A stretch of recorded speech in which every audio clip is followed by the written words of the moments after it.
413쪽입니다. 413쪽 세 번째 영상이요.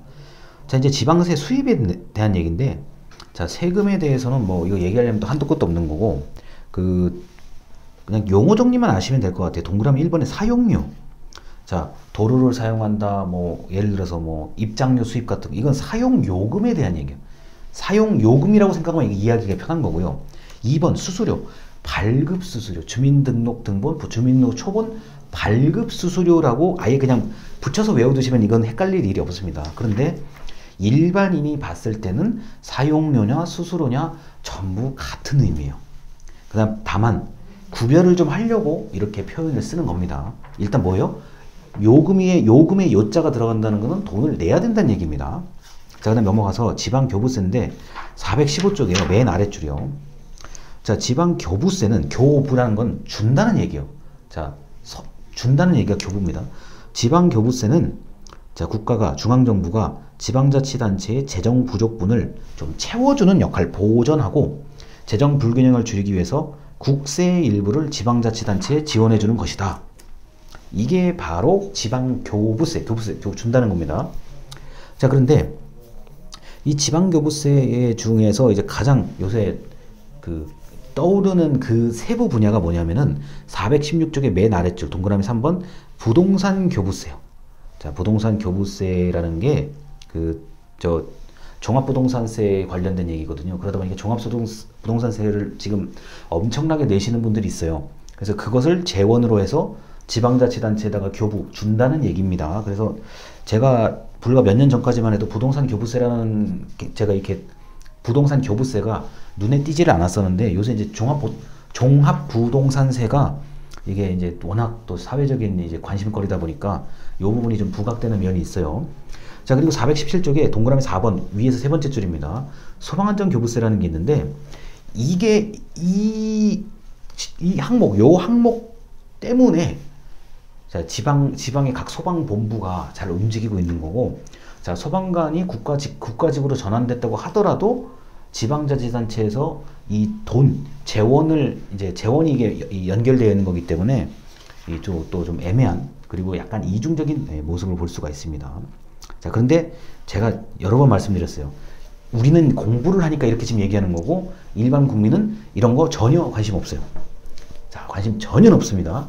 세금을 많이 내냐 적게 내냐 안 내냐, 물론 안 낼 수는 없지만 말로 하자면요, 많이 내냐 적게 내냐, 우리 집 근처에 소방서가 있느냐 경찰서가 있느냐 파출소가 있느냐 지구대가 있느냐, 자, 우리 집 근처에 주민센터가 뭐냐 가까우냐, 거기까지 가는데 불편하냐 편하냐, 그 다음에 어르신 같은 경우는 그 셔틀버스, 노약자 셔틀버스가 도냐 안 도냐, 이런 게 중요한 거지. 지금 저희가 얘기하는 이런 거는 0.1도 관심 없습니다. 아, 지방자치단체장? 누구지? 이렇게 하시는 분 태반이에요. 이제 그 동네 이제 지역 국회의원 정도 돼야, 아, 그래, 그분 이렇게 얘기 나오지, 저 사람 누구야? 이런 경우 태반입니다. 그러니까 이게 지금 현실과 지금 괴리를 제가 얘기하고 싶은 거예요. 그래서 자, 우리가 지금 굉장히 고급스러운 학문을 배우고 있는 겁니다. 어떻게 보면요. 자, 418쪽에 재정자립도 1번 되어 있습니다. 재정자립도란 지방자치단체의 전체 재정수입 중에서 자체 충당 능력을 나타내는 거다. 이거 뭐 당연하죠. 당연히 재정자립도가 높으면 좋은 거예요. 높으면 좋은 거고, 우리나라는 이 편차가 굉장히 심해요. 그래서 아주 높은 데와 아주 낮은 데가 있는데 특정 지역의 명칭을 동영상에서 말씀을 드리고 싶어도 못 드립니다. 자, 419쪽에 재정자주도요. 자, 어디냐면 재정자립도가 재원 조달 면에서 자립을 나타낸 것이라면 재정자주도는 자율권, 얼마나 요새 내 돈으로 내가 산다, 그 개념입니다. 다시 말하면 지방자치단체가 자주적으로 재량권을 가지고 사용할 수 있는 게 과연 얼마나 되느냐라는 거예요. 그래서 아니, 나는 돈이 많아도, 그러니까 우리 지방자치단 예산이 많아도 마음대로 쓸 수 있는 게 없다 그러면은 이게 국가에서 내려온 돈일 가능성이 높아요. 그런 걸 잘 보셔야 됩니다. 자, 그다음 뭐 넘어가는데 뭐 여러 가지 뭐 주민의 권리와 이런 게 있는데, 제가 저번에 예산 설명할 때인가 말씀드렸을 그 참여 예산이라는 게 이제 우리나라에서는 가장 적극적인 형태의 주민 참여고요. 지금 이제 420쪽, 421쪽, 422쪽에 주민 발의, 주민 소환, 주민 투표 이런 것들이 있는데 이거는 철저하게 법적인 영역이고요. 여러분이 알아야 될 건 딱 하나. 민원실이에요. 민원실을 가서 뭘 하는지가 굉장히 중요한 거고요. 그걸 오히려 더 그게 오히려 더 신속 정확해요. 그리고 나는 좀 이거는 그냥 일반적인 민원실로는 해결이 불가능하다라는 생각이 드시면 이 모든 지방자치단체 건물에 뭐 2층이나 3층쯤 보면은 직소민원실이라고 있어요. 직소민원실. 그러니까 직접 소를 제기한다. 직소민원실이 따로 분리가 되어 있습니다. 일반 민원실이 아니에요.